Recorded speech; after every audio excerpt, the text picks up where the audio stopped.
Good morning, students. This is Vasudeva Rao, TGT Social Studies, AP Balayogi Gurukulam, Sri Krishnapuram, Vishakhapatnam. Today, we are going to learn about tanks and groundwater part 2. In the previous chapter, we learned about condensation. When we got rains, the rainwater not only flows down the streams or rivers but also slowly goes down into the soil. This water accumulates below the ground in the gaps between rocks, pebbles, sand, etc. This is the groundwater which we reach through wells and tube wells. That photo is shown in the first slide. Are you observed?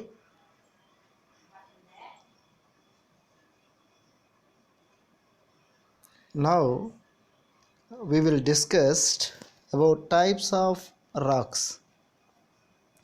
We have two kinds of rocks are there. Those are pervious rocks and impervious rocks.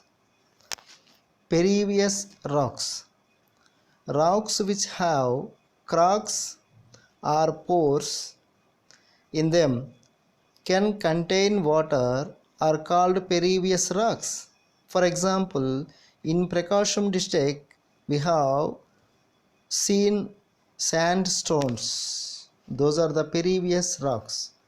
Are you identify a picture besides the matter in the slide? That is pervious rock. Are you identified? అక్కడ పైనుంచి నీళ్లు పోస్తుంటే ఆ రాయి నుంచి క్రింద కారిపోతుంది. అంటే రాళ్ళకి మధ్యలో గ్యాప్స్ అనేది ఉన్నాయి. అట్లాంటి రాళ్ళని పెరివియస్ రాక్స్ అని అంటాం. అక్కడ ఇంకొక రాయి కూడా కనిపిస్తుంది చూడండి, that is Cuddapah slab. Such kind of rocks are called impervious rocks. Impervious rocks means some rocks like granite, kadapa slab, limestones are very compact and don't have pores in them. Water stored about such rocks are called as impervious rocks. For example, in our school at dining hall we may saw some stones. Such kind of stones are called granite. In the classroom we may saw one kind of stones. Those are kadapa slab. Those kind of slabs or stones are called as impervious rocks. These rocks are not having any pores or holes. Okay. Aquifer, the layers of water which accumulates under the ground among rocks is called aquifer. For example, మనం వాడుతున్నటువంటి నీరు ఇంటి దగ్గర కొంత నీరు బయటికి ప్రవహిస్తూ వెళ్ళిపోతే కొంత నీరు భూమిలోకి సింక్ అవుతుంది. ఆ సింక్ అయినటువంటి నీళ్ళన్నీ కూడాను రాళ్ళు క్రింద స్టోర్ అయి ఉంటాయి. అట్లాంటి స్టోర్ అయి ఉన్నటువంటి నీటిని ఆక్వాఫర్ అని అంటాము. అక్కడ మీకు ఫోటోలో కనిపిస్తుంది చూడండి, వాడుతున్నటువంటి నీరంతా కూడాను హోల్స్ నుంచి కిందకి వెళ్ళి ఒక దగ్గర నీరు స్టోర్ అయి కనిపించి దాన్ని ఆక్వాఫర్ అని అంటాం. అలాగే water table, when we dig wells in the same region you would strike water at the same depth. This is the level of the groundwater which is also called water level. For example, మీ ఊర్లో ఒక 4, 5, 10 నుయ్యలు తవ్వారనుకోండి. అందరికీ ఒక 5 అడుగులు దాటిన తర్వాత లేదా ఒక 10 అడుగులు దాటిన తర్వాత ఒక నుయ్యిలో 10 అడుగులు దాటినప్పుడు నీరు వస్తే ప్రతి నూతిలో కూడాను 10 అడుగులు దాటినాకే నీరు వస్తుంది. ఇక ఎంత లోతుకు తవ్వితే అంత ఎక్కువ నీరు అనేది వస్తుంది. కొన్ని నుయ్యలు వేసవికాలంలో ఎండిపోతాయి, అంటే లోతు తక్కువగా ఉన్న నుయ్యలు. కొన్ని నుయ్యలు నీళ్లు ఉంటాయి. దానికి కారణం ఏంటంటే నుయ్యి లోతు. అక్కడ మనకి 4 నూతులు కనిపిస్తున్నాయి, well 1, well 2, well 3 and well 4. ఆ 4 నూతుల్లో some wells may be dried in the summer. For example, well 3, the depth of the well is 6 meters, so that ఆ నుయ్యి వేసవి కాలంలో వేగిరం ఎండిపోతుంది. మరి ఏ నూతిలో ఎక్కువ నీరు ఉంటుంది? Well 1, very good. ఆ నూతిలో ఎక్కువగా నీరు ఉంటుంది, because of depth of the well is high. Okay, water level is never stable. ఎప్పుడు కూడాను నీళ్ళు అనేది సమానంగా ఉండవు. Some times it may be dried up and some times it be overflow. It goes deeper in summer months and comes up in the monsoon. Racks and ground water in Andhra Pradesh. Most of the rocks under the soil in Andhra Pradesh consist of granites, which are hard and impervious rocks. కొద్ది నిమిషాల ముందు మనం చెప్పుకున్నాం, ఏ రాళ్ళకైతే కన్నాలు ఉండవో, పగుళ్ళు ఉండవో అట్లాంటి రాళ్ళని ఇంపెరీవియస్ racks అని అంటారు. మన ఆంధ్ర రాష్ట్రంలో ఉన్నటువంటి ఎక్కువ రాళ్ళు ఈ కోవకు చెందినటువంటి రాళ్ళే. However, the top portion of these rocks are broken and they carry water. In some areas had Kadapa type of limestone. They are also hard but greatly broken and have a lot of gaps between them, allowing water to accumulate in them. కొన్ని దగ్గర granite రాయి లాంటి ఇసుక రాళ్ళు ఉంటాయి, దాని క్రిందకి నీళ్ళు అనేది వెళ్తుంది. మనం ఇంత క్రితం చూసాము పెరీవియస్ రాక్స్లో, ఆ రాయి మీద నీళ్లు పోస్తే కన్నాల నుండి క్రిందకి వెళ్ళిపోవడం అనేది మనం గమనించడం జరిగింది. సో అట్లాంటి రాళ్ళు అయితే, పెరీవియస్ రాక్స్ అయితే రాళ్ళు క్రింద నీరు ఉంటుంది, ఇంపెరీవియస్ రాక్స్ అయితే రాళ్ళు పైన నీరు ఉంటుంది. The areas adjacent to the great rivers like Krishna and Godavari have deep layers of sand and silt. The water level here depends upon the water in the river. For example, in previous class, Penamakuru, a lesson read by us, అక్కడ మనం చదువుకున్నాం, అక్కడ నీళ్ళు నది పక్కన ఉండడం వలన ఆ నది పక్కన ఉన్నటువంటి అన్ని ప్రాంతాల్లో కూడాను తక్కువ లోతులోనే మనకు నీళ్ళు కనిపించడం అనేది చూసాం మనం అక్కడ. అంటే నదికి దగ్గరలో ఉన్నటువంటి ప్రాంతాల్లో తక్కువ లోతులోనే నీరు మనకి కనిపిస్తుంది. అంటే ఎక్కువ లోతుకి మనం బోరు కానీ నుయ్యి కానీ తవ్వాల్సిన అవసరం అనేది లేదు. ఆ పక్కన పటంలో చూడండి, గ్రౌండ్ లెవెల్ అక్కడ ఒక ట్యూబ్ వెల్ ఉంది, ఒక వెల్ ఉంది, అలాగే ABCD అని 4, 5 ఇవి కనిపిస్తున్నాయి. అంటే టాప్ సాయిల్ పైన ఉన్నటువంటి మట్టి, దాన్ని తొలగినట్లయితే వెదర్డ్ రాక్ కనిపిస్తుంది. దాని తర్వాత హార్డ్ గ్రానైట్ స్టోన్ కనిపిస్తుంది. దాని క్రింద కింద రాక్స్ అంటే కన్నాలు ఉన్నటువంటి రాళ్ళు మనకి కనిపిస్తున్నాయి. మళ్ళీ దాని క్రింద కొన్ని గ్రానైట్ స్టోన్ అనేది మనకి కనిపిస్తుంది. అంటే ఇప్పుడు సీక్రెట్ లోతుకు కానీ మనం బోరు వెళ్ళగాని దవ్వినట్లయితే మనకి మంచి నీళ్ళు అనేది దొరుకుతాయి అనేది మనకి ఆ పని చూస్తే మనకి అర్థమవుతూ ఉందన్నమాట. Recharging ground water. మరి భూమిలోకి నీరు ఎలా వస్తుంది? మనం ఏమైనా పోస్తున్నామా? ఎస్, పోస్తున్నట్లే. ఒకసారి చూడండి, rain water flows on knocked ground. మనకి అక్కడ చెట్లు, గడ్డి, గుంతలు లేదంటే రాళ్ళు అడ్డంగా ఉండడం ఇట్లాంటివి ఏమీ లేకపోతే వర్షం పడినటువంటి నీరు స్పీడ్గా లోతట్టు ప్రాంతాలకి ప్రవహిస్తూ వెళ్ళిపోతూ ఉంటుంది. If the rain water checked by vegetation or bunds or trees, grasses, check dams or help to percolate the water into the soil, then the ground water is recharged. మీరు నీరు ప్రవహిస్తున్నటువంటి దానికి అడ్డంగా రాళ్ళు కానీ లేదా ఒక చెట్లు నాటడం కానీ గడ్డి పెంచడం కానీ ఇట్లాంటివి ఏవైనా మనం చేసినట్లయితే అక్కడ నీరు కొంతసేపు ఆగి ఆ నీరు భూమిలోకి ఇంకడం అనేది మనకి చూస్తుంటాం. ఆ విధంగా ఇంకేటువంటి నీరునే భూమిలోపు ఉన్నటువంటి భూగర్భ జలము అని మనము అంటాం. Okay, if we draw more than water that percolates down, the ground water will decrease over time. Finally, there may be little ground water left for us. మనం రోజు ఆటల్లో చేస్తున్న పని ఇదే. మనకి అవసరం ఉన్నా లేకపోయినా అవసరానికి మించి నీటిని వృధాగా వాడుతూ ఉన్నాము. ఆ విధంగా మనం విపరీతమైనటువంటి నీరుని కానీ వాడేస్తే భూమిలోకి ఇంకినటువంటి నీరు కంటే మనం వాడుతున్నటువంటి నీరు ఎక్కువగా ఉంటే కొంతకాలానికి నీటి సమస్య అనేది మనకి వచ్చే అవకాశం ఉంది. Vegetation like trees, grasses and bunds are used to enhance ground water. అంటే గడ్డి కానీ చెట్లు కానీ లేదా రాళ్ళు కానీ అడ్డంగా నీటి ప్రవాహానికి అడ్డంగా రాళ్ళు పేర్చడం కానీ ఇట్లాంటి కార్యక్రమాలు చేయటం వల్ల కానీ లేదా ఇంకుడు గుంతలు మనకి బాగా ఈ మధ్యకాలంలో ప్రతి ఇంటి దగ్గర కూడా ఒక గుంత తవ్వుతున్నారు. ఇంట్లో నుండి నీరంతా కూడా ఆ గుంతలకు చేరేటట్లు. ఆ విధంగా ఇంకుడు గుంతలు తవ్వటం వల్ల కానీ భూగర్భ జలాలు పెరిగే అవకాశం అనేది ఉంటుంది. మరి ఇట్లాంటి కార్యక్రమాలు చేసేదాన్ని ఏమంటారో చూద్దామా.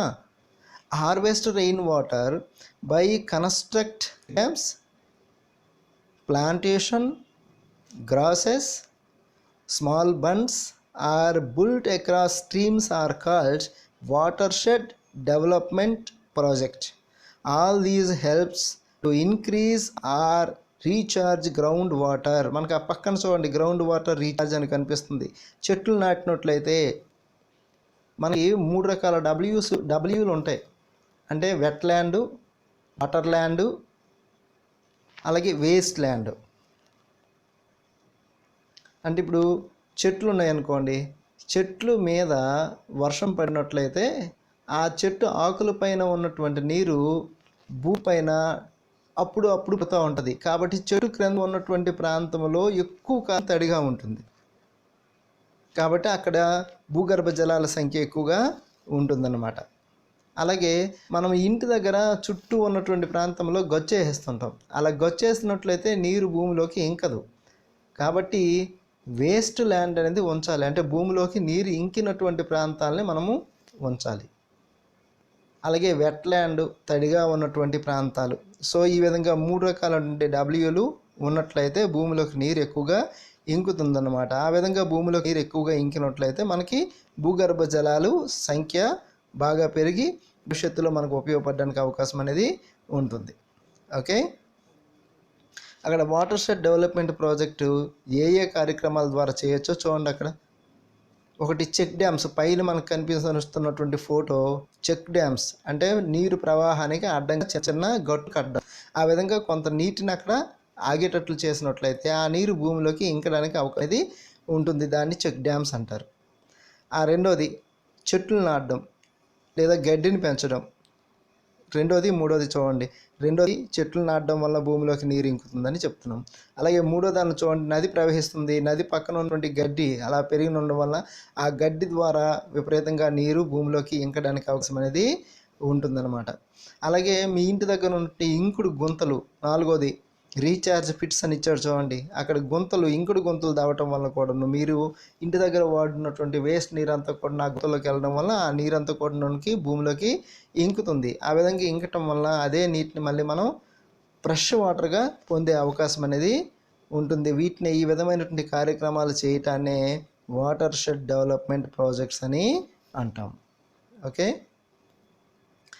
Quality of ground water. మరి భూమిలోకి ఇంకినటువంటి నీరు మనం త్రాగేటప్పుడు ఒక్కొక్క ప్రాంతంలో నీరు ఒక్కొక్కలా ఉంటుంది.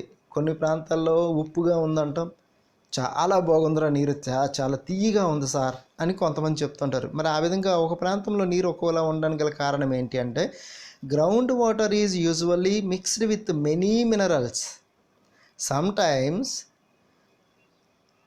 The water is salty and sometimes it is sweet. These minerals come from rocks and soils underneath. In many mandalam in our state, there is excess quantity of certain minerals like sodium, fluoride, chloride, iron, nitrate, etc. So మన తాగినటువంటి నీరు ఉప్పగా ఉంది లేదా తీయగా ఉందని ఎందుకు చెప్పగలుగుతున్నాము, ఎలా చెప్పగలుగుతున్నాం అంటే భూమిలో ఉన్నటువంటి రాళ్ళు వలన కానీ మట్టి వలన కానీ ఆ మట్టిలో ఉన్నటువంటి రాళ్ళులో ఉన్నటువంటి మినరల్స్ నీటిలో కలవటం వలన ఆ నీటికి రుచి అనేది వస్తుంది. మన ఆంధ్ర రాష్ట్రంలో చాలా ప్రాంతాల్లో భూమిలో ఉన్నటువంటి మినరల్స్ ఎక్కువగా ఉన్నాయి. అంటే మనకి అవసరానికి మించి మినరల్స్ ఉన్నట్లయితే ఆ నీరుని మనం తాగితే జబ్బులు వచ్చే అవకాశం అనేది ఉంటుందన్నమాట. Drinking such kind of water is not good for our health which affects our bones and teeths. Okay, మరి నీరు ఏ విధంగా పొల్యూట్ అవుతుంది? ఆ పక్కన ఫోటో చూడండి. ఫ్యాక్టరీస్లో వెళ్తున్నటువంటి వ్యర్థ పదార్థాలన్నీ కూడాను నీటిలో కలిపేస్తున్నారు. అలాగే మనం వాడుతున్నటువంటి డ్రైనేజీలో ఉన్నటువంటి వాటర్ అంతా కూడాను భూమిలోకి కొంత సింక్ అయిపోతుంది. అలాగే మనం పొలాల్లో వేస్తున్నటువంటి ఎరువులు, క్రిమిసంహారక మందుల వలన కూడాను నీరు కలుషితం అనేది అయిపోతుంది. ఇట్లాంటి కార్యక్రమాలు అక్కడ చెప్తున్నారు వాటర్ పొల్యూషన్ అని. Many times water is polluted due to excess use of fertilizers and pesticides or poor drainage system. Such kind of water is unsafe for drinking even bathing also. మరి ఆ విధంగా కలుషితమైనటువంటి నీరు ఏదైతే ఉందో దానివల్ల అనేకమైనటువంటి జలచరాలు అంటే నీటిలో ఉన్నటువంటి చేపలు కానీ కప్పలు కానీ పాములు కానీ చచ్చిపోతుంటాయి. అలాగే ఆ నీరు మనము తాగకూడదు. తాగినట్లయితే మనకి అనేక రకాలైన జబ్బులు వస్తాయి. కనీసం స్నానానికి కూడా అట్లాంటి నీరు అనేది మనకి పనికి రాదు. ఫర్ ఎగ్జాంపుల్ మన స్కూల్లో ఒక వెల్ ఉంది. ఆ వెల్ వాటర్ మనం తాగడానికి కానీ లేదంటే కడుక్కోవడానికి కానీ పనికి వస్తుందా? ఎందుకు పనికిరాదు అంటే ఆ నీరు పూర్తిగా కలుషితము అయిపోయింది. అట్లాంటి నీరుని మనం తాగటం వలన కానీ స్నానం చేయటం వలన కానీ విపరీతమైనటువంటి జబ్బులు వచ్చే అవకాశం ఉంటుంది. స్నానం చేస్తే చర్మ వ్యాధులు వస్తాయి. తాగినట్లయితే లంగ్స్ ఇన్ఫెక్ట్ అవటం కానీ ఇట్లాంటి కలరా రావటం కానీ డిసెంట్రీస్ రావటం కానీ జరిగే అవకాశం అనేది ఉంటుందన్నమాట. మరి అట్లా నీరు తాగితే ఏం జబ్బులు వస్తాయో ఆ పక్కన ఫొటోస్ చూపించని చూడండి. నీళ్ళు తాగితే వచ్చినటువంటి జబ్బులు. Okay, use of ground water. Ground water is the common resources not for individual. అంటే భూమిలోకి ఇంకినటువంటి నీరు మన పొలంలో ఉంది మన నీరు అనడానికి లేదు. అది అందరిది, ప్రపంచంలో ఉన్నటువంటి అందరి జనాభాది, ఎవరి స్వంతము కాదు. Who own land over aquifer tends to over use the water which decreases water table for all neighbouring people. మరి మన నుయ్యిలో లోతుగా నుయ్యి తవ్వామని ఎక్కువ నీరు ఉందని చెప్పేసి మనం విపరీతంగా నీళ్లు వాడేస్తే పక్క ఉన్నటువంటి నుయ్యిలు కూడాను ఎండిపోయే అవకాశం అనేది ఉంటుంది. కాబట్టి ఒక గ్రామంలో ఉన్నటువంటి నూతులన్నీ కూడాను ఒకే లోతులో ఉండాలి. ఆ విధంగా చూడాల్సినటువంటి బాధ్యత మన మండల అధికారులది. ఓకేనా? Today's generation has received water from the pest as a scarce asset. అంటే కొరతగా ఉన్నటువంటి ఒక వనరుగా ఈరోజు మనం నీరుని పొందుతున్నాం. మరి ఆ నీటిని మన భవిష్యత్ తరాల వారికి కూడా అందించాలి కదా. అలాగే అందించకపోతే ఏమవుద్ది?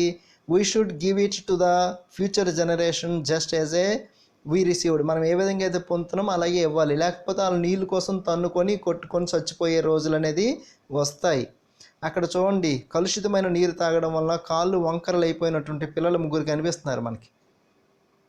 దాని ఫ్లోరైడ్ అనే ఒక ఖనిజము మనం త్రాగే నీరులో ఎక్కువగా ఉంటే అట్లాంటి కాళ్ళు వంకలైపోవడం కానీ పళ్ళు ఇరిగిపోవడం కానీ లేదా చేతులు ఇరిగిపోవడం కానీ బోన్స్ మెత్తబడిపోతాయి అన్నమాట. అలాగే కలుషితమైన నీరుని వాడటం వల్ల చేతుల్లో ఏ విధంగా గజ్జి వచ్చిందో చూడండి, అక్కడ కనిపిస్తుంది. అర్థమవుతుంది. ఇలాగా అనేక రకాలైన డిసీజులని అక్కడ చూపించడం అనేది జరిగింది. మీరు డబుల్ క్లిక్ చేసినట్లయితే ఆ ఫొటోస్ పెద్దవవుతాయి, మీకు క్లియర్గా కనిపిస్తుంది. అలాగే కలుషితమైన నీరు తాగితే ఏ జబ్బులు వస్తాయో అక్కడ చూపించాము. కలరా వస్తుంది, అలాగే లంగ్స్ ఇన్ఫెక్ట్ అయిపోతాయి, టైఫాయిడ్ వస్తుంది, డయేరియా వస్తుంది, హెపటైటిస్ ఏ వస్తుంది, హెపటైటిస్ బి వస్తుంది. ఇట్లాంటి అనేక రకాలైన జబ్బులు వచ్చే అవకాశం అనేది కనిపిస్తుంది అనమాట. అవన్నీ కూడా అక్కడ చూపించాము. అవన్నీ కూడాను డబుల్ క్లిక్ చేస్తే పెద్దవవుతాయి, చూడండి. ఓకే, చివరిగా save water, save the earth. నీటిని పొదుపుగా వాడండి, మన భూమిని రక్షించండి. ఆ బాధ్యత మనపైనే ఉంది. జల సంరక్షణే జన సంరక్షణ. జలాన్ని మనం రక్షించినట్లయితే మనము జనాన్ని రక్షించినట్లే. Save water, save the earth. Thank you one and all.